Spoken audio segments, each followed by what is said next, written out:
দলের নির্দেশে নিজ সংসদীয় আসন থেকে সরে দাঁড়ালেন সামার প্রতিদ্বন্দ্বী শহীদুল।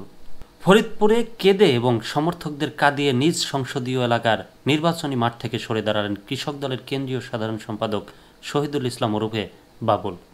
গতকাল শুক্রবার বিকেল 4:30টার দিকে নগরকান্দা উপজেলার তালমা ইউনিয়নের কোনা গ্রামে নিজ বাড়িতে এ উপলক্ষে এক অনুষ্ঠানের আয়োজন করেন। ওই অনুষ্ঠানে নগরকান্দা ও সালথার নেতাকর্মীদের বিদায় জানান শহীদুল। পরে সদরপুর, চর ভাদ্রাসন ও ভাঙ্গার বিএনপি ও কৃষক দলের নেতাকর্মীরা তাদের নেতা হিসেবে শহীদুল ইসলামকে বরণ করে নেন। অনুষ্ঠানে শহীদুল বলেন, বিএনপির ভারপ্রাপ্ত চেয়ারম্যান তারেক রহমানের নির্দেশে তিনি নগরকান্দা সালথা নিয়ে গঠিত সংসদীয় এলাকা ফরিদপুর 2 ছেড়ে ভাঙ্গা, সদরপুর ও চর ভাদ্রাসন নিয়ে গঠিত ফরিদপুর 4 সংসদীয় আসনের জন্য কাজ শুরু করতে যাচ্ছেন। এ সময় শহীদুলকে ঘিরে তার সমর্থকেরা কান্নায় ভেঙে পড়েন। এক পর্যায়ে শহীদুল নিজেও আবেগে আপ্লুত হয়ে কান্নায় ভেঙে পড়েন। ফরিদপুর 2 সংসদীয় আসনে কে বিএনপির প্রার্থী হবেন এ নিয়ে শহীদুলের সঙ্গে বিএনপির কেন্দ্রীয় সাংগঠনিক সম্পাদক শামা ওবায়দের মধ্যে বিরোধ চলে আসছিল। দুজনের বাড়ি নগরকান্দা এলাকায় শক্তি প্রদর্শনের জেরে গত 21 আগস্ট 2 পক্ষের সমর্থকদের মধ্যে রক্তক্ষয়ী সংঘর্ষের একজন নিহত হন। এ ঘটনায় ওই রাতেই কেন্দ্রীয় বিএনপি শহীদুল ও শামাও দুজনকে দলীয় প্রাথমিক পদসহ সব পর্যায়ের পদ স্থগিত করা হয়। তবে গত 10 নভেম্বর উভয়ের ক্ষেত্রে স্থগিত আদেশ তুলে নেওয়া হয়। তবে 2 নেতার এ বিরোধ অব্যাহত ছিল। বিশেষত সালথায় আধিপত্য বিস্তার নিয়ে বেশ কয়েকটি সংঘর্ষ ও হাতুড়ি পেটার ঘটনাও ঘটে। এলাকার কর্মী সমর্থকদের বিদায় জানিয়ে শহীদুল ইসলাম বলেন, একজন রাজনৈতিক নেতার কাছে তার সহকর্মীদের চোখের পানি সবচেয়ে মূল্যবান। আজ আমার জন্য কত মানুষ কষ্ট পাচ্ছেন, কাঁদছেন। রাজনীতি করেছি বলে এত আবেগ, ভালোবাসা পেয়েছি।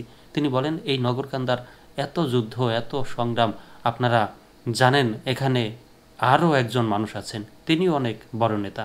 আমার পদ স্থগিত হয়েছিল, আমি কাউকে কিছু বলিনি, শুধু আমার নেতা তারেক রহমানকে বলেছি আপনি যা ভালো বুঝবেন তাই করেন। তিনি তাই করেছেন। উনি জানেন ফরিদপুরের রাজনীতি কেমন, নগরকান্দার রাজনীতি কেমন।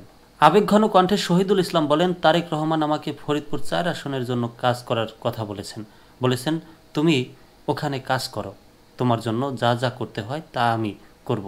আমি আমার নেতার কথা ফেলতে পারি নাই। সম্পর্ক হয় আদর্শের, এ সম্পর্ক রক্তের সম্পর্কের চাইতে অনেক মূল্যবান। এক পর্যায়ে কান্নাজড়িত কণ্ঠে শহীদুল ইসলাম বলেন, নগরকান্দার বন্ধুদের বলি, দলের সিদ্ধান্ত আমি অক্ষরে অক্ষরে মেনে চলব, দলের বাইরে যাব না। কপালে যা আছে, আল্লাহ যা লিখে দিয়েছেন, নেতা যা ভালো বুঝবেন তাই করবেন। তার অবর্তমানে তার সমর্থকদের কেমন সমস্যা হতে পারে তার বর্ণনা করে শহীদুল বলেন, আমি জানি আপনাদের অনেক সমস্যা হবে, লাঞ্ছনা, গঞ্জনা, অপমান সহ্য করতে হবে। দয়া করে একসঙ্গে থাকবেন, কেউ কাউকে ছাইরা যাইয়েন না।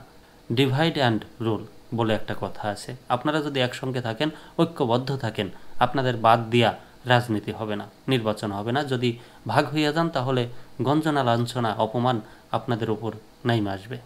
সংঘাত, সহিংসতা, রক্তপাত আমি ব্যক্তিগতভাবে পছন্দ করি না মন্তব্য করে শহীদুল ইসলাম বলেন, আপনাদের কথা ভাবলে আমার হৃদয় ভেঙে যায়, বুক বিদীর্ণ হয়ে আসে।